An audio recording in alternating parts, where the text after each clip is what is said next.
Hello and a warm welcome to our Love Athletics daily special from the World Championships in Budapest. This morning there was no morning session unless you count the 800-meter media race. And tonight there are four finals here in the stadium: men's high jump, women's discus, women's 1500 and men's steeplechase. And we'll be bringing you interviews from all of these events. So hope you enjoy the day and hope you enjoy the interviews. Bye-bye.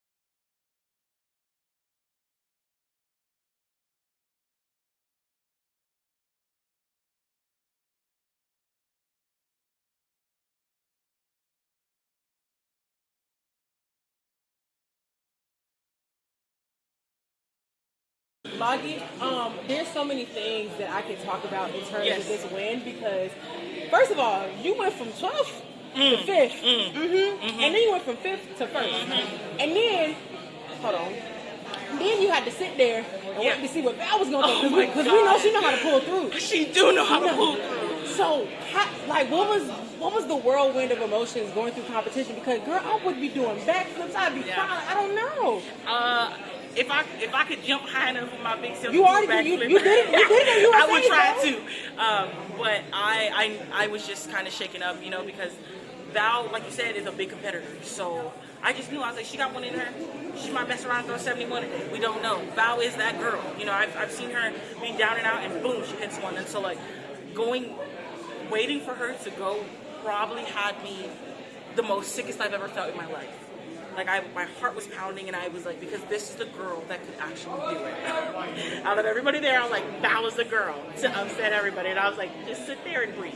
So the other thing that's crazy about that is that I know that Val is feeling a little sad too because she's been at these championships, she's done her thing, and she has yet to come home with a gold medal. But I'm sure that you've looked up to her a billion times because as a discus thrower, of course, who would not look up to Val Allman? Yes. So just what are some words that you would say to her, with her not being able to come home with the medal?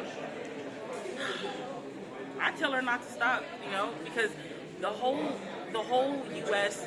women's discus team is chasing after Val, and that's what happens when people chase after you. When you're the best, you have a target on your back, and she should have no shame in losing because she has helped to create such a good environment. She has been the precursor to people like me coming up, so I'm thankful that we have her in our country, especially because she get us that bye so we get 4 people to go. Oh, so look at y'all. You get just another chance to make a team. Now you got the bye. Yeah, exactly. Right? So I'm just very excited that I was able to be on a level as her because, sometimes people seem very untouchable. And then now you get to tell yourself, well, I'm kind of, I'm up there too now, maybe. Right. Take us Now, to that fifth row. at USA's, you were talking to Chris, and you were like, man, I've been through some hardships. It was some stuff going on this season. Times. But now you came out with a gold medal. So are you comfortable telling me, some of the stuff that you was going through? So I got sick in February, and I was off for 28 days. Then I had to come back, and then I had an amazing season opener at UCSD at 63, 90 high or 90 low, and after that, I just took a nosedive, and I was struggling. I was at 60 or lower in most of the meets, and I wasn't anywhere where I was in 22, and I was on a roll. And then things hit with my European tour when I went to Florence, and I do, I think, 55 at the Diamond League. And after that, it was not just a physical toll, it was a mental toll of trying to get up to go to practice, of having a rough day and being you have to show up again the next day because I really didn't want to. And at the time, I can't tell you how many times coaches see the worst out of you sometimes. We finish practice and he's like, it's actually a good day. And I'm like, And then I just take my shoes off and just woo. And he's like, why? And I was like, I don't like it. I'm very hard on myself, and I could be kind of a pessimist, but, I was struggling so hard mentally, and USA was literally the light at the end of the tunnel. that 65-meter throw at the end let me know that like everything was going to be okay, and that what I was doing was right, and that it was okay to have crappy throws as long as we made that team. Okay. So we made that and that's team. what you did. Take us through that fifth throw there. I mean, how do you PR by 4 meters, 13 feet? Like, did it just feel perfect when it left your hand? Did you know, oh my God, I did something special? Yeah, I can only say it as like it was just a feeling. Like I was like, I finally got all of it. I finally got all the way through. This season, I've been all the way on the left side. I've just been throwing out the sector. That's how my first throw was. And so I finally felt like I got around in a situation where when it released out of my hand, I was like, that's what we've been speaking about. That's what I've been meditating about. Like that was the moment that I was like, yes, like we finally did it. Especially with that 65 as well in the third round to get me into the finals. I was like, that was the best static that you had. And I was just so proud because it gave me the confidence to put a backswing in and to go after it. Have you ever done anything close to that in practice? Like, what's the? Yes. So practice was indicating, 65 plus, and I was like, okay, like we have a chance to do something great here. And even then, on the 65, I was like, something's missing. But we were just so happy to just be, 65 plus in practice, and I'm just glad that it finally came to fruition. Congratulations. Thank you. Yeah, I mean, a 5 meters improvement in a world final is pretty amazing. So how did you manage that? Was it, as you said, everything came together in that throw? The stars aligned. I finally was able to use a backswing. If you notice in the prelims, I didn't do a full throw. I did a static. So my full throw just aligned, and I was able to get everything together. Now, U.S. women have been extremely strong in all the throws in the last 2 years. So that must be something very, very special for you ladies. Yes, it's I don't even know what to say because like we've in the discus and the women's discus we've only had Val, and this year I was like I just want to be able to be up there. I just want to be able to say that like we're growing as a discus country in that aspect. Val was at the top and then everybody else was just kind of mid. So I'm just happy to kind of be on a level where like I can kind of back her up at meets now. I kind of feel good about that. I can imagine. And is it special that you've got 2 great ladies like you and Janae to bring more diversity to the team, to the throws? I very much do believe so. I've seen, I've had small moments where I've seen African American women in the discus, and I wasn't around for some of the Polynesian women that were amazing. And so just to be both and just to be like, hey, like we're out here, join the journey, not all of us can make it, but some of us can. It's very special to be a part of that.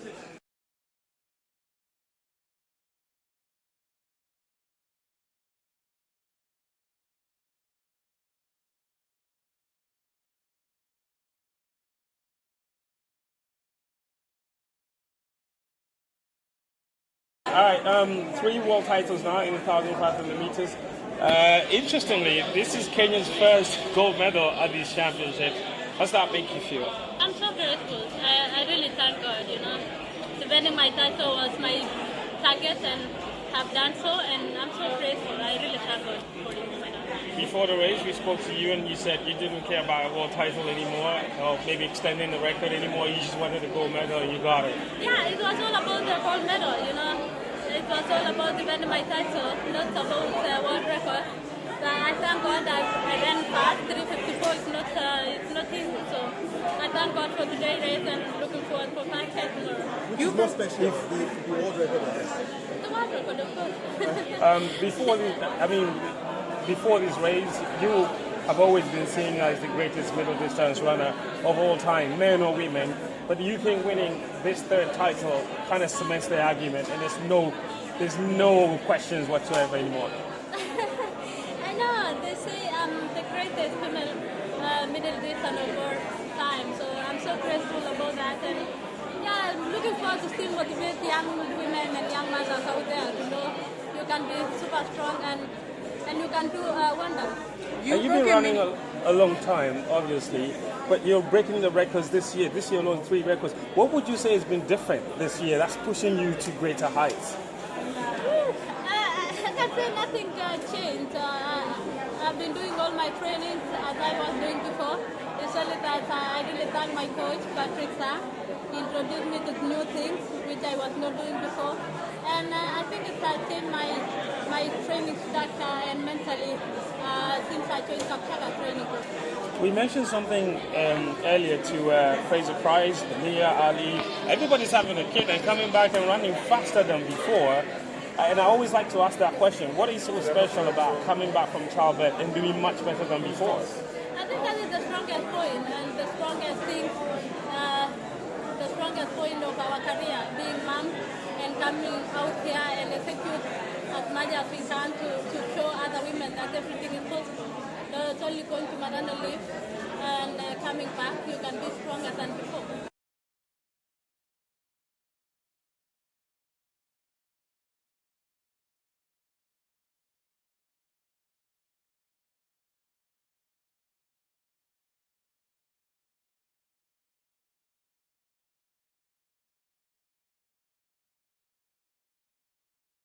Encore une médaille d'or, quand ça compte, vraiment, vous êtes toujours là. Oui, Sofiane Bkali est tout le temps concentré pour prendre les mètres cycles. Et surtout les grands championnats comme ça, c'est les championnats du monde et les Jeux Olympiques. Donc Sofiane Bkali, je pense, c'est bien. Les championnats, c'est pas pour les chronos. Donc les chronos, c'est différent et les championnats, c'est différent. Donc cette année, je prends ma saison tout doucement. J'ai couru premier meeting à Doha, deuxième olympique, 3000 mètres plat. Et après, j'ai décidé avec mon entraîneur pour plus proche pour le record du monde de 30 cycles à Rabat avec un bon public marocain aussi. Donc et après on a revient à un meeting de CDC et un meeting de Stockholm et j'ai stoppé les meetings au meeting de Stockholm pour concentrer bien pour le championnat du monde. Et voilà le résultat aujourd'hui. On est bien préparé, on est bien travaillé mentalement, physiquement, tout le temps il est bien et je viens ici pour gagner la médaille. Et quand vous êtes parti dans le dernier virage, il n'y a pas eu photo. Donc, je suis content cette année. La course est gagnée comme ça, c'est pas comme l'année dernière. L'année dernière, il y a 150 mètres, il y a beaucoup des athlètes. Donc cette année, il y a que l'athlète éthiopien et moi. Donc je suis très content pour finir la course aujourd'hui comme ça, parce que moi je suis très fort aujourd'hui dans la dernière 100 mètres. Merci.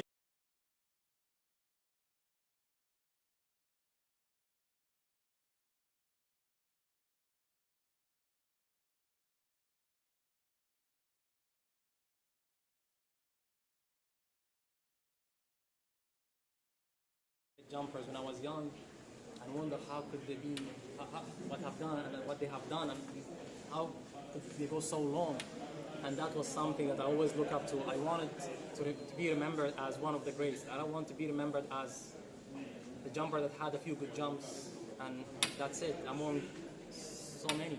I want to stand alone and I want to do something that's going to be told forever. So today I think I should be very proud of myself, my team, everyone that's been next to me. I say it's really sentimental. Saw some pictures on the TV screen afterwards when you went to pick up your medal. Yeah. You had your son. Definitely, my son was there, which make it extra special moment to me. I said, today I should celebrate. Really, I should celebrate. It's history. Only one in the history of high jump to be in that ball. That's something that I should be proud of.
valeva la pena.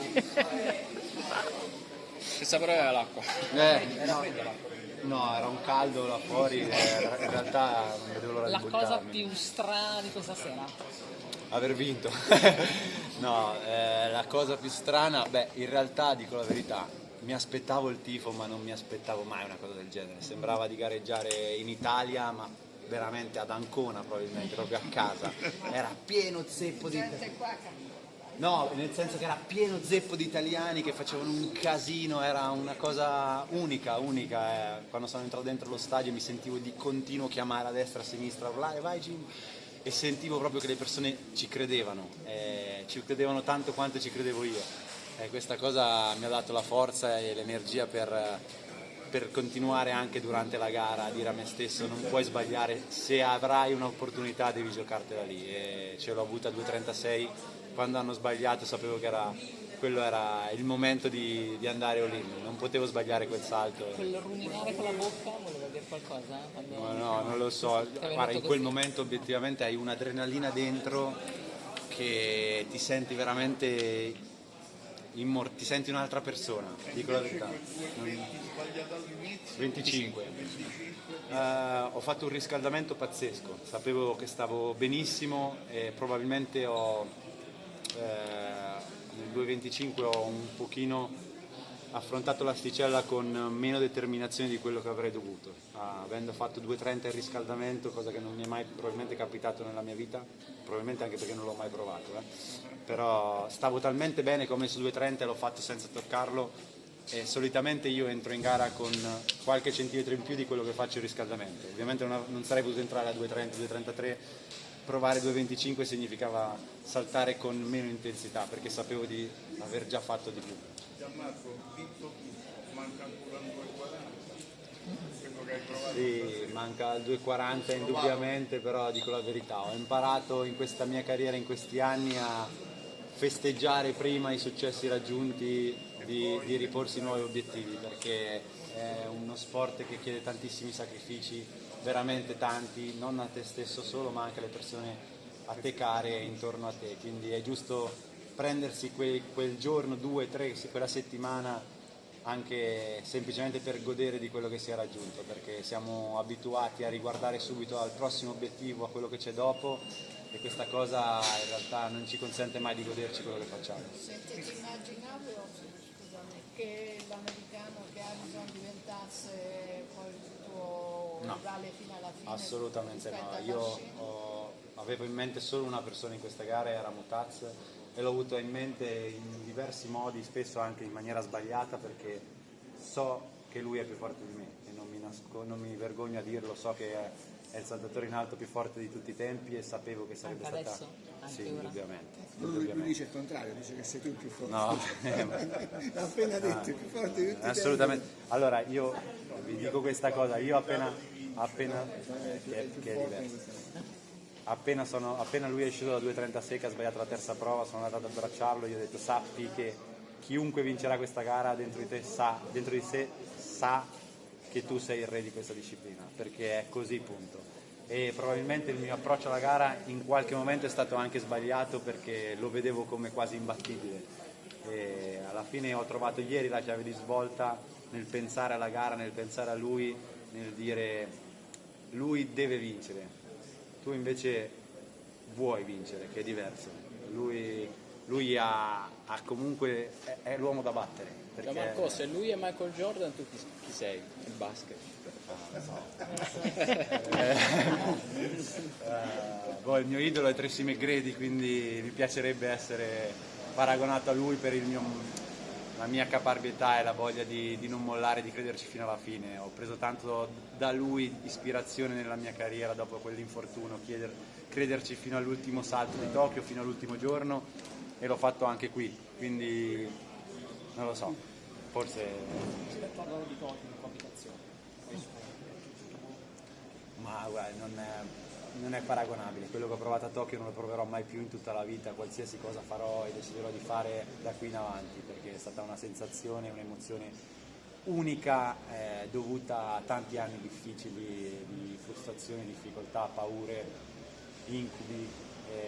gli incubi che sono venuti anche dopo l'oro, la paura che non era successo, cioè quell'emozione che ho provato lì non la proverò mai più, quindi non è neanche paragonabile. Nessuno sa veramente quanto ho sofferto da Rio a Tokyo, e se non Chiara probabilmente, quindi quell'emozione lì non... Marco, avevi una cavigliera, scusa. No, volevo dire, questo è il primo, diciamo, il tuo primo mondiale in cui viaggi da solo con il tuo nuovo staff, in quella che poteva sembrare a un anno da Parigi una scelta purtroppo azzardata, eccetera, eccetera. Quindi un'altra hai rischiato pensandoci. Sì, è stato un rischio ponderato, comunque indubbiamente, come ho detto prima nelle interviste in televisione, anche in questo oro c'è qualcosa di papà, e anche molto, perché è lui che mi ha insegnato a saltare, e quello che facciamo con Giulio e Michele è comunque ricreare quello che avevamo creato io e papà. Non è stato uno stravolgere il salto a Giulio, non ho mai chiesto insegnami a saltare, ho sempre chiesto accompagnami in questo viaggio, lui lo sta facendo in maniera unica e esemplare, perché è un po' come se io, Michele e Giulio fossimo 3 allenatori del me atleta, e ci confrontiamo tantissimo, cerchiamo di capire dalle mie sensazioni quello di cui ho bisogno per ritrovare il mio salto, quindi è un po' quello che mancava con papà, ma sicuramente se non ci fosse stato lui non avrei avuto quelle sensazioni, quindi anche in questo oro c'è sicuramente qualcosa di papà, ma indubbiamente tantissimo anche di Michele e Giulio. Pensi che riparlerai con tuo padre adesso che hai Questa è una domanda complicata a cui non so dare risposta in questo momento. Avevi detto qualche giorno fa che volevi ritrovare il tuo salto. L'hai ritrovato stasera? Sei sulla buona strada? Onestamente sono contentissimo ovviamente della vittoria, ma non ho saltato proprio benissimo. Ho saltato alto, ho saltato bene, però so di poter saltare meglio. Sapevo di stare in una condizione fisica ottima e se beccavo il salto di poter saltare molto alto. Mi ero messo nella testa l'obiettivo di saltare 2,40 e onestamente penso che se qualcuno avesse continuato a saltare avrei potuto in qualche modo provarli in maniera seria. Poi se l'asta fosse rimasta su o no non lo so, però se becco il salto giusto vado molto alto. Come ci si concentra suonando? Siamo abituati a una concentrazione silenziosa, suonando la batteria, correndo verso come trovi la concentrazione con gesti inusuali? Ma la concentrazione, io penso che se non sei concentrato quando sei un atleta che scende in una finale ai mondiali hai sbagliato qualcosa, quindi la concentrazione è 1000 volte superiore a quello che puoi immaginare, e la differenza lo fa il sapere in quel momento essere te stesso. Io se fossi stato nel campo di casa e avessi visto una batteria in quel momento avrei suonato 2 minuti, perché comunque mi piace suonare la batteria come se avessi visto un canestro, sarei andato sicuramente a fare un tiro, quindi essere se stessi in quel momento è quello che penso fa la differenza. Da capitano, se vedo un mio compagno, per lo più un compaesano come Simone Barontini che sta per disputare la sua gara, non posso non andare a motivarlo, lo farei altre 1000 volte, anche prima del 2,36 che era il salto decisivo, quindi semplicemente sono me stesso, non mi chiudo in me stesso, ma sono me stesso. Come ti è venuto di buttarti nella riviera? Me l'hanno chiesto e obiettivamente quando ho visto l'acqua volevo farlo, quindi appena me l'hanno chiesto ho detto ma grazie. Il tifo dei giocatori, dei paranotisti. No, mi hanno detto ma perché non ti vuoi? Sì, grazie, ti prego, c'ho un caldo, quindi sono contentissimo. Campione olimpico, campione mondiale, campione europeo in carica. Pazzesco. Il mondiale ha coperto, l'europeo ha coperto, la Diamond League. Vi dico una cosa, prima della gara ho preso Michele, Giulio e Andrea, il mio fisioterapista, ci siamo chiusi in cerchio e ho detto a loro vi dico solo una cosa, a differenza degli altri noi questa sera non andiamo per vincere, noi andiamo per riscrivere la storia, e questo penso che veramente sia un plus importantissimo, perché avere la possibilità, l'occasione di fare un qualcosa di unico ti spinge davvero oltre i tuoi limiti, non era una semplice vittoria, era un qualcosa che poteva rimanere nella storia, quindi lo sapevo quanto sarebbe stato importante e sono incredulo di esserci riuscito. So that's it for today. Hope you enjoyed it, and we'll see you again tomorrow with more interviews for our daily special from Budapest. So stay tuned. Ciao!